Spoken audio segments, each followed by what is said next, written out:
Welcome back to The Explainer. I am so thrilled you're tuning in today because we're about to go on a deeply validating journey. If you've ever felt this almost magnetic pull toward cats, or you've wondered why just having a cat curl up next to you literally makes the whole world quiet down, well, you're in the right place.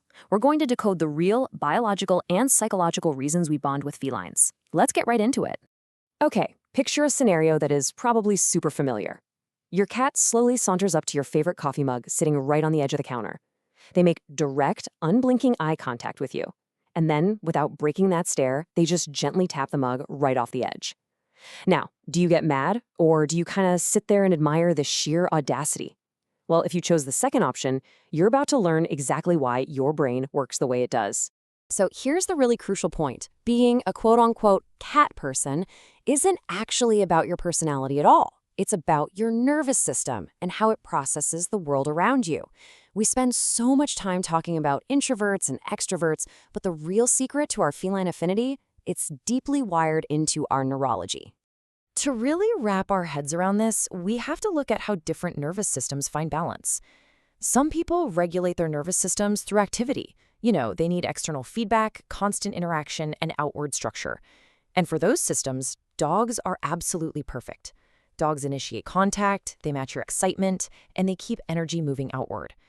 But other nervous systems operate completely differently. They regulate through stillness, through predictability, through the total and complete absence of pressure. A cat doesn't rush at you to discharge energy. Instead, they just settle into a space. And brilliantly, they let you settle right there with them. Which brings us to a super important concept: overstimulation. This is literally that feeling of being completely overwhelmed by constant external demands, emotional negotiations, and energetic pressure. When someone says, "I don't like dogs, they're just too much," they're really just describing overstimulation. And on the flip side, when that same person says, "I love cats, they're so peaceful," they're describing the achievement of nervous system regulation. Cat people aren't choosing distance, right? They're choosing environments that let their bodies finally downshift, drop the vigilance, and just rest. Section 1. Connection without the pressure. Safe feline bonds. Human relationships are filled with unspoken demands. Even affection comes with pressure. Think about your day-to-day. If you're a highly sensitive or observant person, or you just get overstimulated easily, human interaction is basically a constant negotiation.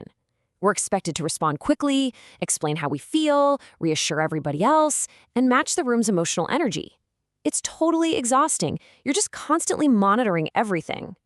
But look at cats. They offer this incredibly safe form of connection. There's zero assumed access.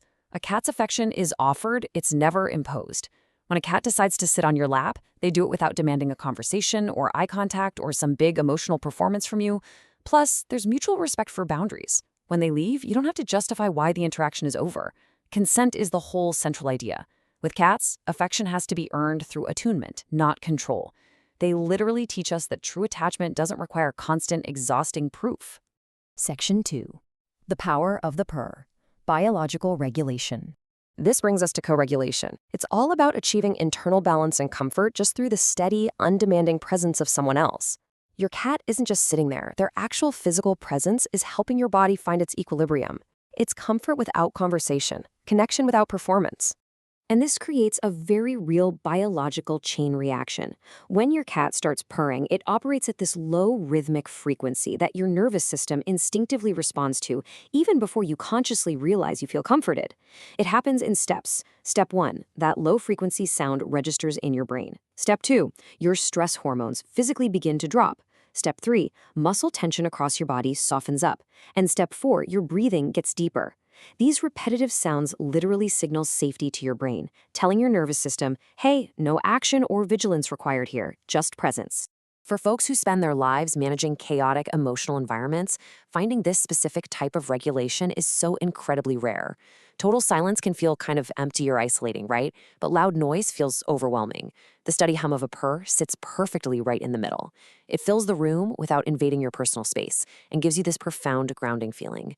You're not excited? You're just settled. Section 3. Smart and worried. Cat people traits. Okay, there is some absolutely fascinating research out of Carroll University from Denise Costello that looked directly at cat people. And the findings? Super telling. They found this specific cluster of traits. Cat people scored higher in cognitive abilities and higher in openness to experience, meaning a big tendency toward intellectual curiosity and creativity. But they also scored notably higher in neuroticism. Which brings me to my absolute favorite quote from the source material. Basically, we're walking, worrying encyclopedias with attachment issues. I mean, it's funny because it hits the nail on the head. Cat people tend to be highly intellectual, deep thinkers who also happen to carry a whole lot of anxiety. We are very sensitive to our environments, and somehow, cats provide the exact counterbalance to make that totally okay. Because the reality is, deep thinking, whether you're writing, making art, problem solving, or just contemplating the universe, requires uninterrupted attention. It needs long stretches of mental quiet. Having a cat doesn't magically make you smarter, but it protects the exact conditions your brain needs to function. A cat just coexists alongside your focus. They don't fragment your attention. They let your clarity form in the quiet. Section 4. Biological nurturing, the urge to care. Now, what is really fascinating here is the ethological concept called the baby schema. This is a biological trigger based on specific features: really large eyes relative to the face, a rounded head, and a tiny nose. When your brain sees these features, it instinctively releases powerful caretaking impulses. It completely bypasses your conscious thought. And a domestic cat matches this pattern remarkably well. When your cat looks up at you, your brain isn't seeing a tiny fierce hunter. It instantly registers an infant. So why does this specific type of nurturing feel so safe to a cat person's nervous system? It's all because it's one-directional care. There are no complex emotional strings attached. Your cat doesn't need you to be cheerful, they don't need constant verbal reassurance, and they definitely aren't monitoring your mood. The caring flows entirely outward, with absolutely no exhausting expectation that it'll be reciprocated. For emotionally contained people, taking care of a creature that doesn't intrude lets them experience genuine closeness without that horrible threat of vulnerability overload. Section 5. Why your body chose cats, a biological bond. You know, our modern culture right now is completely obsessed with being needed. We're told we have to be essential to someone else's survival or happiness.